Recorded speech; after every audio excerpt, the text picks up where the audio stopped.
नमस्कार, आप देख रहे हैं इनसाइट कंट्री न्यूज़ हिंदी। मैं हूं प्रियंका। लोकसभा चुनाव 2024 को होने में अभी समय काफ़ी है, लेकिन उससे पहले ही सियासी राजनीति में अलग अलग रंग भी देखने को अब मिल रहे हैं। हर पार्टी अपने तौर पर अपनी पार्टी को और मजबूत करने के लिए अपने दूसरे दलों को मिलाने की कोशिश में लगी हुई है। हम आज इन दलों की और इन पार्टियों की क्यों बात कर रहे हैं, चलिए आपको बताते हैं। सोमवार को राज्यसभा में दिल्ली सेवा बिल पेश किया गया और उसके बाद पक्ष और विपक्ष में काफी तीखी बहस भी देखने को मिली। शाम तक इस तीखी बहस के बाद वोटिंग हुई, लेकिन इस वोटिंग के दौरान समाजवादी पार्टी की सहयोगी पार्टी कही जाने वाली राष्ट्रीय लोकदल के प्रमुख जयंत चौधरी एब्सेंट दिखे। वो भी ऐसे टाइम पे जब इंडिया गठबंधन की शक्ति को दिखाना था, जो कि बीजेपी के विरोध में बनाई गई पार्टी है। ऐसे में राष्ट्रीय लोकदल के प्रमुख जयंत चौधरी की मौजूदगी का न होना काफी कुछ बयां करता है। खासतौर पर अगर हम बात करें, इंडिया गठबंधन बीजेपी के विरोध में बनाई गई थी ताकि लोकसभा चुनाव जब हो तो बीजेपी को हराया जा सके। और ऐसे टाइम पे जब कल राज्यसभा में दिल्ली सेवा बिल पेश किया गया और उसमें जो वोटिंग हुई, उस दौरान जयंत चौधरी की नामौजूदगी काफी कुछ बयां करती है। सूत्रों के हवाले से जो जानकारी मिल रही है, उसमें राष्ट्रीय लोकदल के जो पार्टी के नेता हैं, उनके द्वारा ये बयान सामने आया है, जिसमें उन्होंने कहा है कि जयंत चौधरी को उस दिन कुछ जरूरी काम था, इस वजह से वो राज्यसभा में उस दिन मौजूद नहीं हो पाए।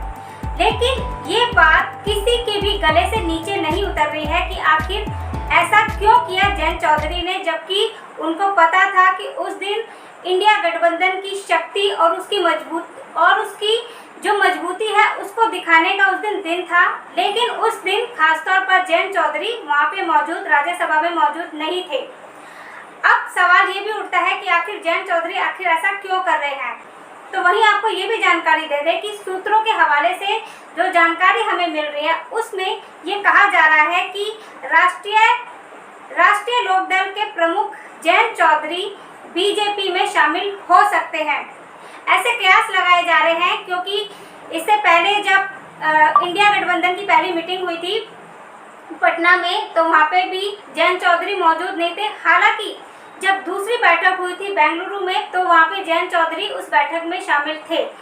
लेकिन अब सवाल यहाँ पे ये भी उठ रहा है कि आखिर जयंत चौधरी आखिर ऐसा क्यों कर रहे हैं।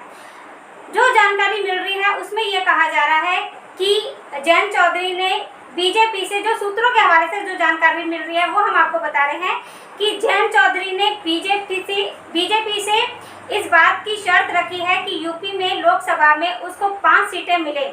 तो वहीं बीजेपी की तरफ से 3 सीटें देने का वादा किया जा रहा है। और अगर ऐसा हो जाता है और जयंत चौधरी अगर बीजेपी में शामिल हो जाते हैं, तो ये बीजेपी के लिए बहुत बड़ी जीत भी कही जा सकती है, क्योंकि ऐसा देखा जाता है कि जयंत चौधरी जाट जो मतदाता है उन पे अपना काफ़ी प्रभाव भी देखते हैं, उन पे काफ़ी अपना प्रभाव भी देखा जाता है। और अगर ऐसा होता है तो जाट मतदाताओं की मदद से बीजेपी यूपी में, यानी कि पश्चिमी यूपी में अपनी जीत हासिल कर सकती है।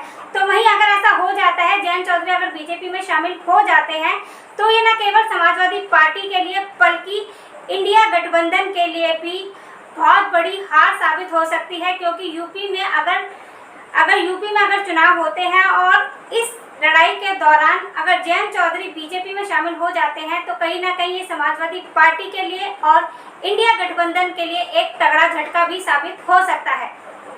फिलहाल खबरों में जुड़े रहने के लिए आप बने रहिए इनसाइट कंट्री न्यूज़ के साथ। नमस्कार।